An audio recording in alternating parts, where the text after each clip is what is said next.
There is absolutely a natural progression to your food preparations and self-sustainability that not too many people talk about. I don't want anybody to be jumping the gun.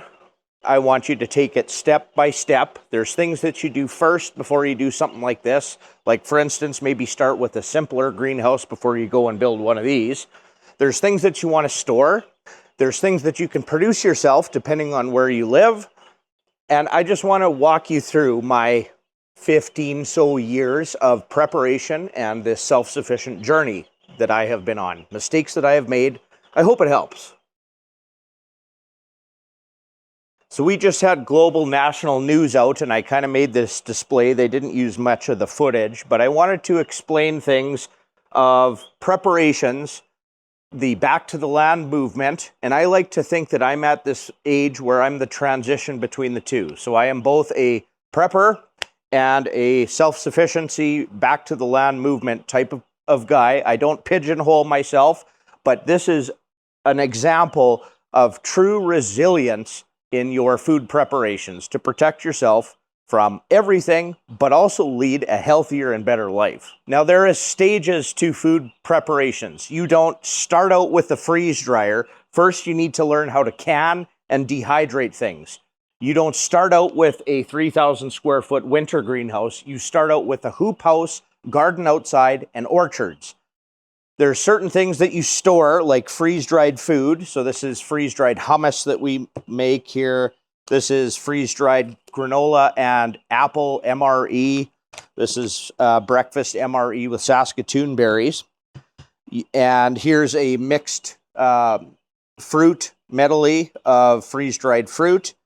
And you want to store something. So if you're the type of prepper that stores finite resources, so you have X amount of food that you can get by for X amount of days, but don't have that regenerating, then you store some food. Now, we store things as well for ourselves. So some things that I absolutely cannot produce where I live is rice. We store rice.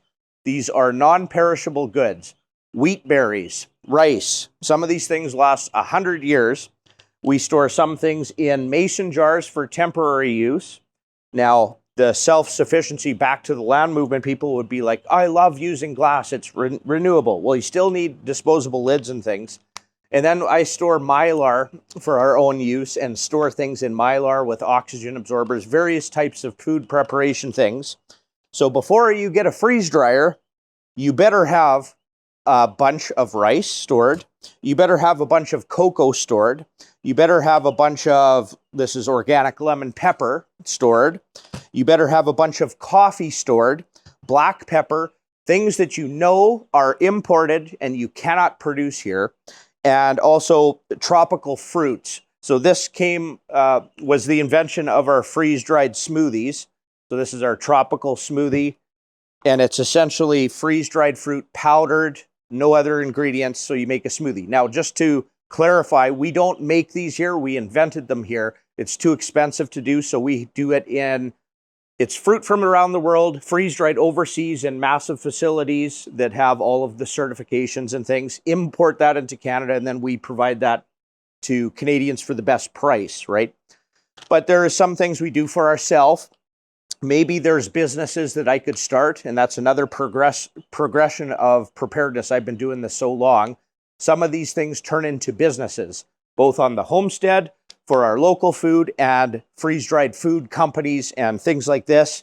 I may even start selling mylar. Another thing that turned into a business was the greenhouse portion of things where we consult. Here's a set of blueprints for the latest consult we did. But there's a progression of things. You want to store the things that you cannot produce and try to produce the things that you can produce. So before you get into freeze drying, before you even buy freeze-dried food, honestly, start a garden.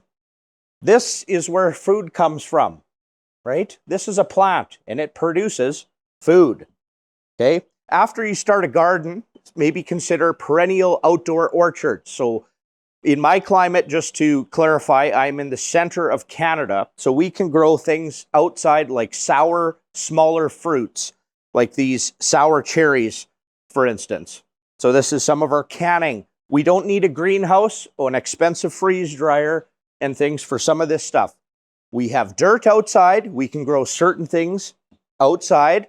We can do livestock outside. Here is turkey and heritage mix, chicken eggs and duck eggs. So before you get a freeze dryer, buy a bunch of eggs to freeze dry, you better have a chicken coop first. There's a progression of things.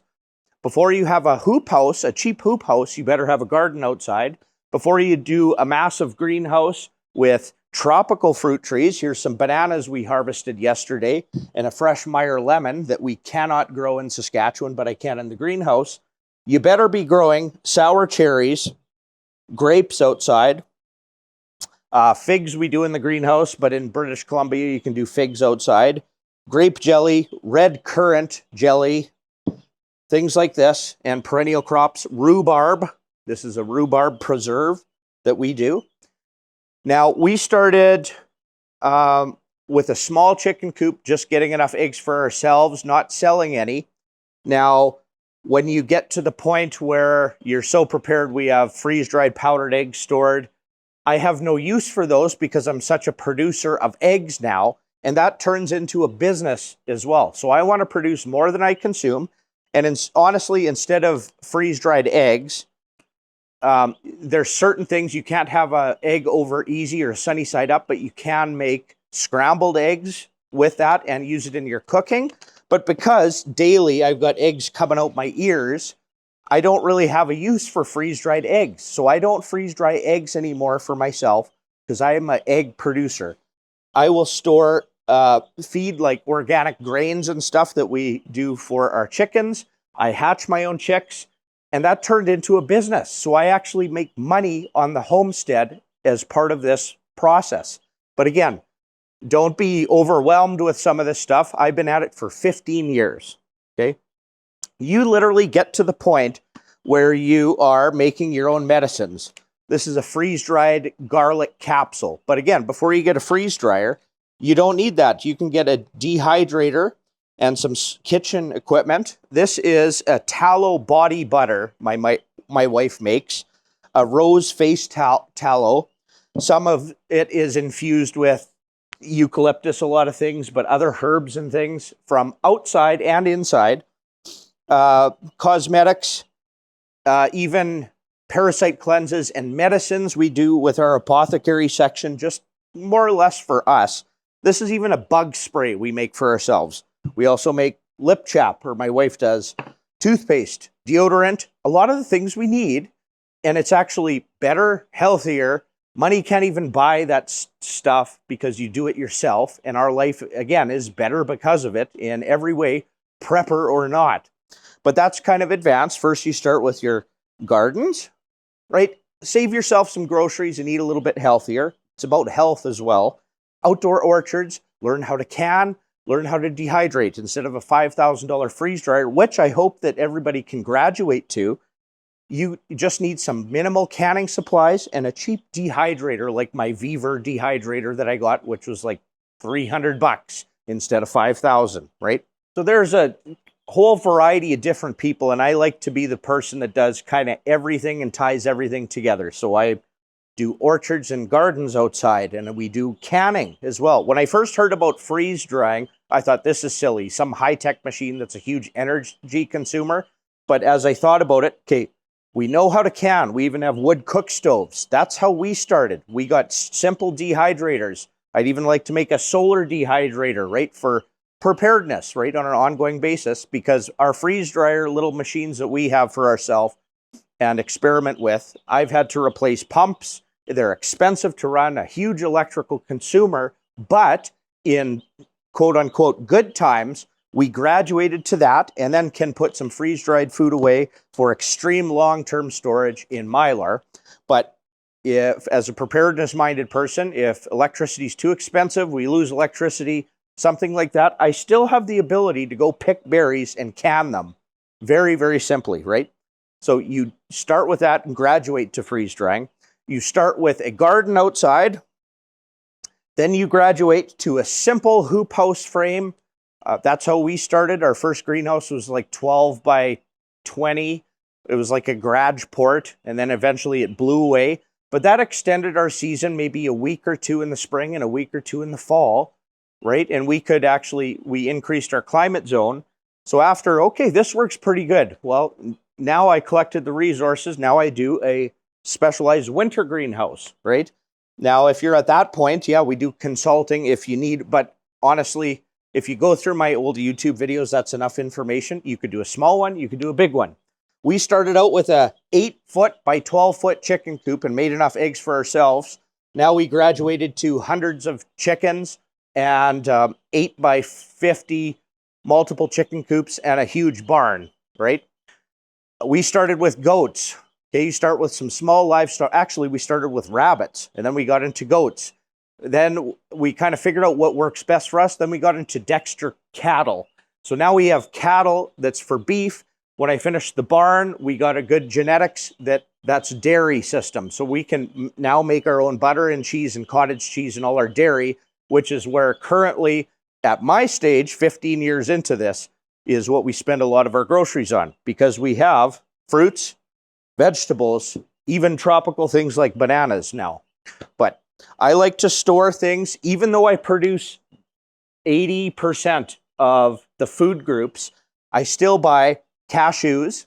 Those don't last super long, but I still eat rice and I store rice and I still drink a lot of coffee and I still need cocoa and even cane sugar if we're going to make chocolate or something.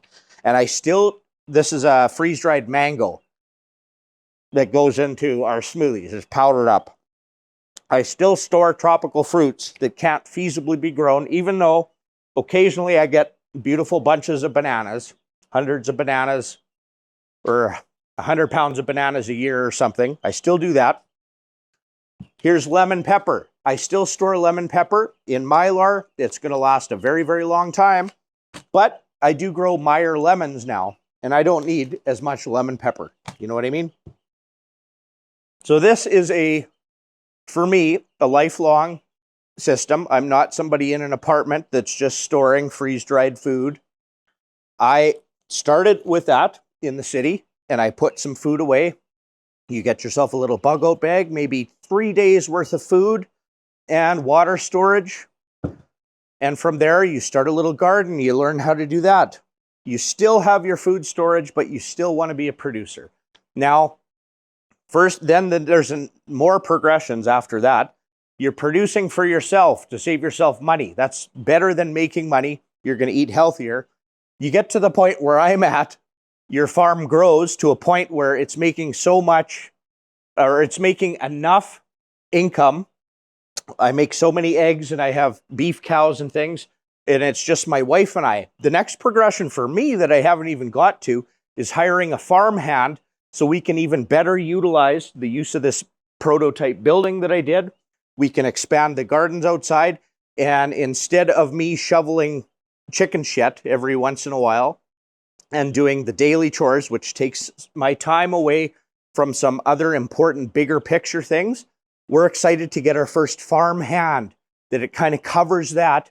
So I literally take somebody so prepared that I can provide them a good quality of life, a pretty easy system of a job, and it makes money over and above the wage that I pay them. From that, we can expand different things. Maybe we end up with a half a dozen or a dozen workers on the farm, and we literally help our community. So I made my own bed first, and I'm still making my own bed. I am about the most resilient person that you might ever meet. Made my own bed, bring some more people into that system, and work out to my community, right? I stored freeze-dried smoothies and made them ourselves and developed that. And okay, this is too good. I got to make it into a business. Figured out how to do that. And we offer like real smoothies for the cheapest price, even over conventionally made smoothies. So we expanded out. So first I dealt with myself, then I expanded out. Make your own bed, and then you can worry about your surrounding area. If you don't make your own bed first, you don't have much of an opinion in this world. For the local stuff, we're doing a plant sale. I provide eggs and beef and different things to my local community. I get more help. I can produce more food and more food groups to my hyper-local community. From there, I work myself out. Maybe I even get into politics and have an opinion that way where I'm an influence in politics, and I can help change, hopefully for the better. You know, everybody has ideas, myself included. I think mine are pretty good. Change politics locally for the better. Everything is great. Now, maybe I get so successful and I'm so prepared and I saved a bunch of people and my community grows and everything. And then next generation or two, Dean passes away. Everything's good for a bit. Then the cycle continues. My big system I made goes to crap. Then somebody else has to leave and make a better system that's not adulterated anymore. So this is the stages of preparedness. It's a lifelong journey. It's a beautiful life. And I like to be the transition between the, I would say, slightly older people that call themselves preppers, stockpiling food, stockpiling ammunition, things like that, cool knives, bushcrafters. But I also like to be the transition of the back to land movement. So I have no problem using mylar. Some people that are the environmentalists only want to use glass. Well, freeze-dried food in a mason jar lets light and some oxygen through. It's not going to have an indefinite shelf life. For me, it's worth using mylar, disposable, or I guess you could reuse them, things because it lasts forever. So I have imported stuff. I buy instant coffee. I buy cocoa. I buy rice because I can't, no matter what I do, produce that here. I produce as much as I can myself. I reach out to my local community and help them out. Life is good. Does it get any better than that? Like, I hope that explains it, that this is a progression through life. I would even say multi-generational thing that I have kind of started and maybe started my own trend of things. So I get along with a lot of people, back to the land, preppers. You know, people are literally going to be forced to figure it out when enough pain is felt. And I don't know, I'm better, my wife's better, my kids are better, my animals are better, the land is better. Everything around me is better because of this lifestyle that I chose. So preparedness and self-sufficiency is a progression. You got to start somewhere, and maybe you can get, you know, advanced as what you see here. And I don't even consider myself set up. So keep on keeping on, work at it, enjoy the process, and we'll catch you next time. I hope that was helpful. Take care. It was minus 45 degrees Celsius the first time Dean Sofer harvested bananas from his Saskatoon area greenhouse. He and his family made the decision to live a life they can sustain by growing their own food and maintaining livestock. So to be resilient for myself and family, I thought this was the best route to literally start a small farm and homestead. And life is greater because of it. He says they're eating healthier, living a better lifestyle, and are not subject to external factors like inflation or trade when it comes to their groceries, even for tropical fruits that Canada imports. While growing a banana tree might not be feasible for most Canadians, there is a movement towards self-sustainability.